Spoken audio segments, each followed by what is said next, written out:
Assalamualaikum warahmatullahi wabarakatuh.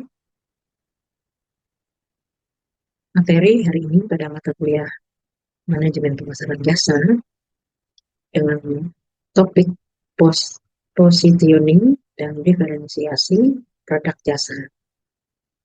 Positioning mencakup perancangan dan penawaran citra perusahaan agar target pasar mengetahui dan menganggap penting posisi perusahaan di mata pesaing. Namun, positioning yang baik harus menjaminkan bagaimana target pasar mendefinisikan nilai dan melakukan pemilihan produk jasa yang bersaing. Jadi, bila positioning bicara mengenai bagaimana pemasar membedakan jasanya dengan pesaing, sementara segmentasi berbicara mengenai bagaimana pemasar memilih pasar. Tujuan dilakukan positioning ini yaitu untuk membedakan persepsi perusahaan berikut produk dan jasanya dari pesaing. Positioning dalam teorinya memang banyak mengedepankan unsur komunikasi. Positioning dalam produk barang mengkomunikasikan atribut dari barang tersebut. Namun dalam produk jasa, atribut yang dikomunikasikan seputar karakteristik dari jasa. Istilah positioning mengacu pada upaya penempatan atau menggerakkan suatu produk ke suatu tingkatan yang diinginkan dan sesuai dengan perhatian konsumen. Langkah-langkah dalam positioning menurut Kotler, 3 langkah dalam melakukan positioning.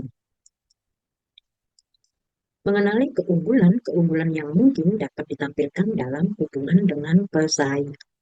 Kemudian memilih keunggulan-keunggulan yang paling kuat atau menonjol. Yang ketiga, menyampaikan keunggulan itu secara efektif kepada target pasar.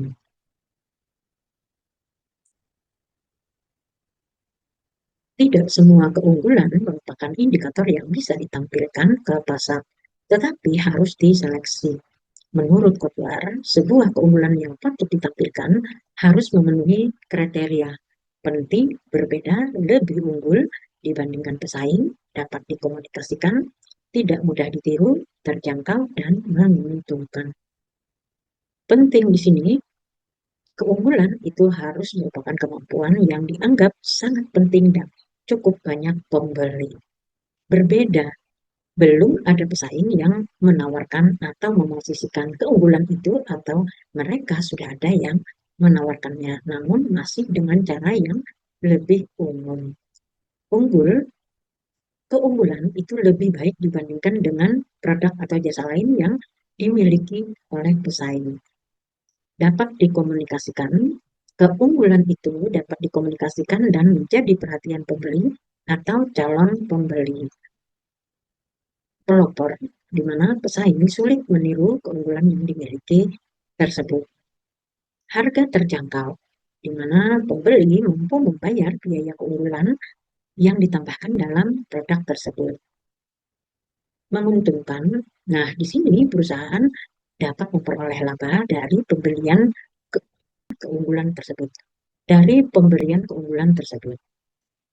Kotler menyatakan ada beberapa kesalahan positioning yang sedapat mungkin harus dihindari, seperti under positioning, di mana si konsumen tidak mengenali kekhususan produk, merek, atribut yang dikomunikasikan. Over positioning, di mana konsumen mempunyai gambar yang terlalu sempit mengenai suatu atribut. Confused positioning, di mana konsumen tidak merasa pasti dengan citra suatu produk karena terlalu banyak janji yang diberikan atau positioning yang terlalu sering berubah. Doubtful positioning, di mana konsumen merasa ragu dengan janji produk tersebut seperti kemampuan produk, harga, dan manfaat. Karakteristik proses. Proses secara operasional dan teknik meliputi beberapa konsep. 1. Setiap proses menyediakan cara untuk memecah proses-proses tersebut menjadi beberapa langkah yang logis dan sistematis untuk mempermudah pengendalian dan analisisnya. 2. Adanya akomodasi dari berbagai variabel proses di mana hasilnya akan berbeda, mengingat dampak dari penilaian kesempatan atau pilihan dari sebuah urutan proses. 3. Setiap sistem memasukkan konsep penyimpangan atau standar toleransi. Proses dari segi pemasaran meliputi standarisasi, yaitu proses ini standarisasi, di mana proses ini tidak memiliki banyak variasi atau banyak ragam. Kustomisasi, yaitu menyesuaikan kebutuhan proses terhadap keinginan dan pengadaptasian konsumen. Kompleksitas dan keanekaragaman. Kompleksitas merupakan cara membangun proses melalui langkah-langkah dan susunan. Jadi sebuah proses menjadi rumit bila terdapat banyak susunan dan langkah-langkah yang harus diikuti. Keragaman merupakan sebuah kebebasan atau kemampuan untuk memilih keanekaragaman melalui langkah-langkah dan susunan proses. Proses dapat pula menjadi sedikit berbeda jika banyak penyimpangan atau cara yang berbeda dalam menerapkan proses tersebut. Berbagai produk jasa dapat menjadi proses yang sangat kompleks atau sedikit beragam. Contohnya seperti seorang akuntan yang harus menyusun laporan keuangannya dengan tertib dan sesuai dengan prosedur. Dalam hal ini dikatakan sebagai proses yang kompleks. Namun ada juga profesi pelawak yang tinggi ragamnya karena dalam menghibur seseorang dia harus bisa banyak berimprovisasi. Pengertian cetak biru atau sering dikenal dengan blueprint dalam sistem jasa. Cetak biru ini merupakan peta visual atau diagram yang menggambarkan seluruh proses penyampaian jasa, mulai dari interaksi pelanggan hingga aktivitas di balik layar yang dilakukan oleh penyedia jasa. Tujuannya adalah untuk memahami, menganalisis, dan memperbaiki cara layanan diberikan agar konsisten, efisien, dan memuaskan pelanggan. Contohnya misalkan pada layanan hotel, di mana blueprint itu akan menunjukkan tahapan mulai dari pelanggan memesan kamar hingga proses housekeeping dan administrasi internal. Mengubah proses ada beberapa cara yang dapat digunakan untuk mengubah proses jasa.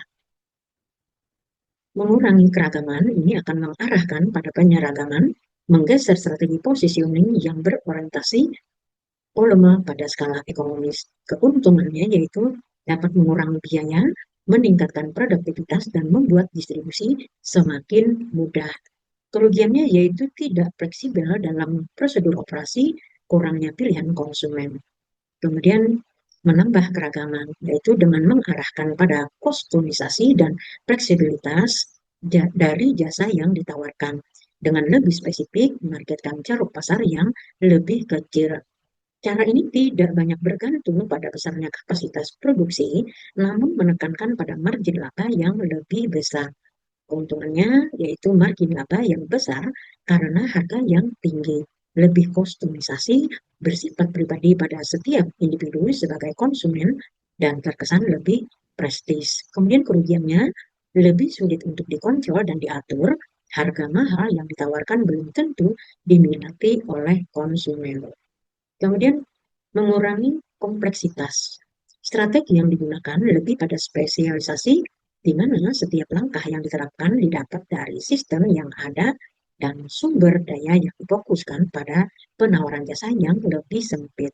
Keuntungannya yaitu dapat membuat distribusi dan pengawasan lebih mudah, lebih ahli. Sedangkan kerugiannya yaitu bila pesaing lain melakukan ekspansi jasa, maka dapat membuat produsen menghadapi persaingan yang lebih berat dan berisiko.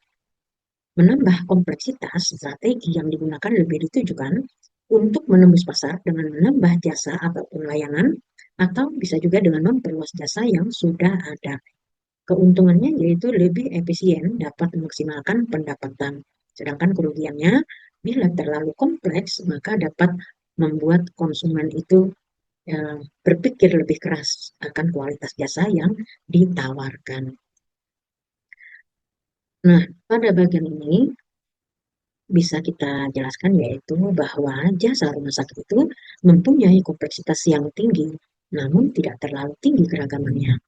Pada jasa rumah sakit seringkali ditemukan struktur rumah sakit yang memang banyak dan rumit. Namun, setiap kegiatan medis yang dilakukan tidak terlalu banyak variasi karena harus sesuai prosedur dan etika kedokteran. Berbeda dengan jasa diagnostik saja.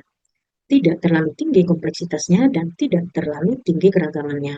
Hampir sama dengan jasa rumah sakit dalam hal tingginya keragaman. Namun, karena hanya melayani di bidang diagnosis, maka tidak terlalu rumit strukturnya. Hasil yang diharapkan dari proses ini adalah perubahan perilaku yang mempengaruhi kesehatan pasien dan menuju kepuasan pelanggan. Membangun sistem ini dalam manajemen pelayanan rumah sakit membutuhkan pengamatan dan tindak lanjut secara terus-menerus dari bagian manajerial quality manajemen rumah sakit.